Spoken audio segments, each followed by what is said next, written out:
They refused to sail any closer despite the woman's pleas. They argued that it was too risky, but Mallory didn't seem to care. They sped toward the intimidating iceberg as she took the wheel, and the sails caught wind. Mallory initially assumed it was a baby seal, but she soon realized how mistaken she had been. The brothers yelled and tried to turn the boat back around, but it was too late. A turn now meant sailing straight into one of the icebergs surrounding them. "I'm sorry, but we can't leave it to die," Mallory said, completely unaware of the monumental danger that was closing in on them. She called back out to Alan but heard no reply. They had left the safety of the boat to get a closer look at the animal. But the closer they got, the more unusual the scene became. But before we start, smash the like button and make sure to subscribe if you haven't, and hit that notification bell so that you won't miss any new stories. Mallory Harrison was a fisherwoman living in Labrador, Canada.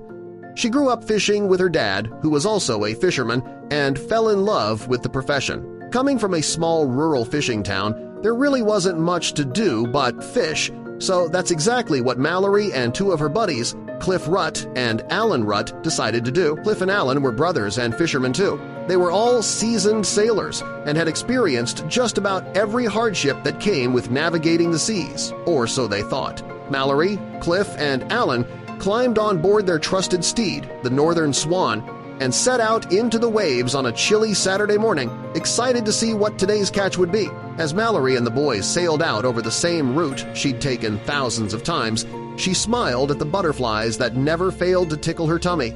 She was obsessed with nature and wildlife, and living in the coastal regions of rural Canada, she had her choice of beautiful creatures to marvel at and fear. It was a day like any other. The waves were a bit choppy, and the wind had a sharp chill to it which arose from a decent layer of fog, but this was nothing out of the ordinary. As Cliff and Alan worked to steer the vessel, Mallory relaxed into her seat, completely oblivious to what she was about to encounter. They had been sailing for about 30 mins when Mallory first heard a strange sound coming from the distance. She squinted her eyes and peered around their surroundings. Nothing. She presumed it was a bird and continued to untangle some fish nets. Then she heard it again. This time it was louder and lasted longer, too. Its high-pitched squeal had an eerie and strange effect on her.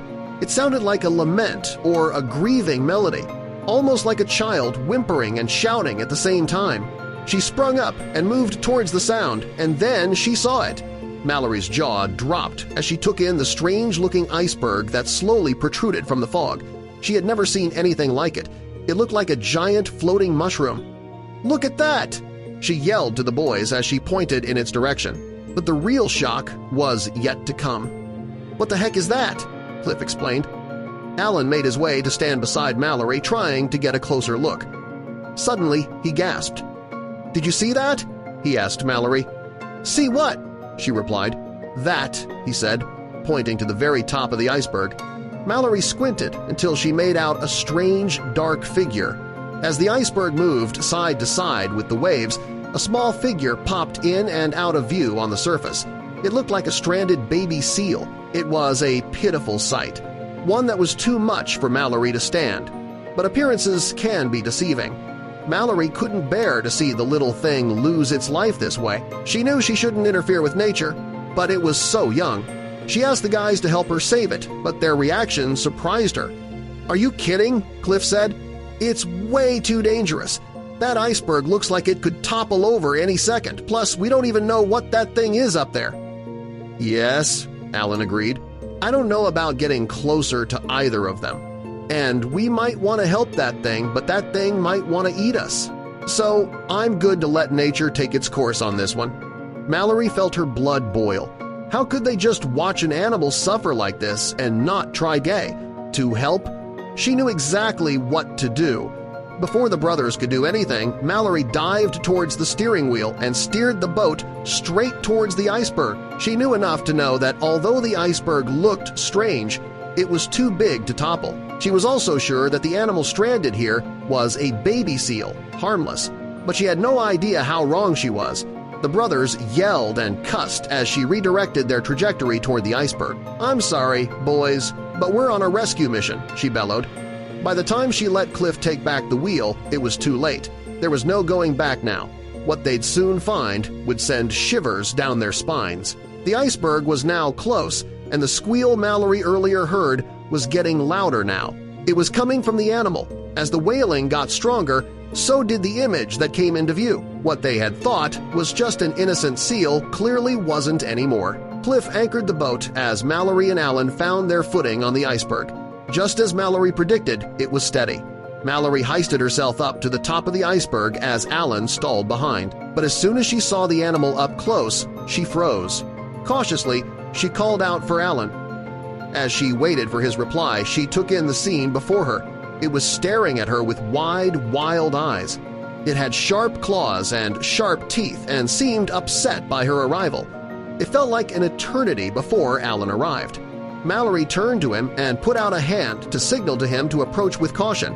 Now they were the ones in danger. It was no baby seal. Its fur was matted and wet, and it started growling as they got close. But it was small and looked weak and tired. Before they could help it, they had to know what it was, so Mallory crept even closer. Alan begged for her to come back, but he knew she wouldn't leave until she helped it. "It's a fox! It's an Arctic fox!" Mallory exclaimed. She had never seen one in real life before. Neither had Alan. He inched closer in complete curiosity. It was in bad condition. "You poor thing," Mallory moaned. "Throw me your jacket, Alan," Mallory demanded. He did as he was told, and now it was the moment of truth. She was completely clueless about how exactly she'd catch it or how the animal would react to her getting closer. But what happened next was unbelievable. Slowly, Mallory got down on her hunkers, reached out the jacket, and scooped the miserable-looking animal right into her arms. The fox remained completely still. It must have been exhausted fighting to stay alive that it didn't have the energy to fight back. But there was more. Mallory felt like it knew she wasn't going to hurt him.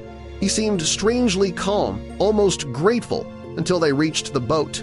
Cliff couldn't believe what he was seeing as Mallory approached with an Arctic fox in her hands. The poor fox immediately curled into a ball in the corner of the boat once Mallory and Alan got aboard. Mallory fed the poor animal crackers, which it immediately wolfed down. The three of them marveled at the recluse animal. The brothers laughed at how scared they had been of it only a few moments ago. But they still had good reason, as Arctic foxes can be dangerous when they feel frightened.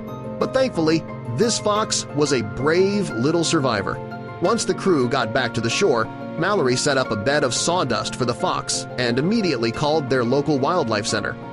"Once we got him in his makeshift bed, he fell fast asleep," she reminisced. She was still worried for the fox's safety, as it looked so cold and skinny.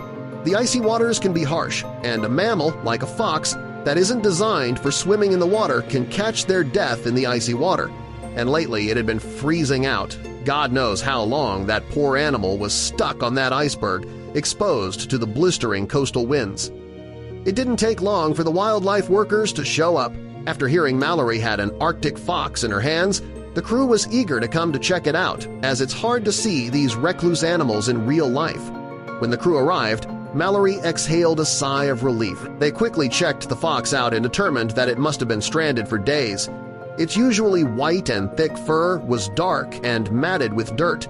It was exhausted and lost a good bit of weight, but its vitals were normal. It would receive just fine thanks to Mallory. Mallory was just happy that they had decided to help the fox after all.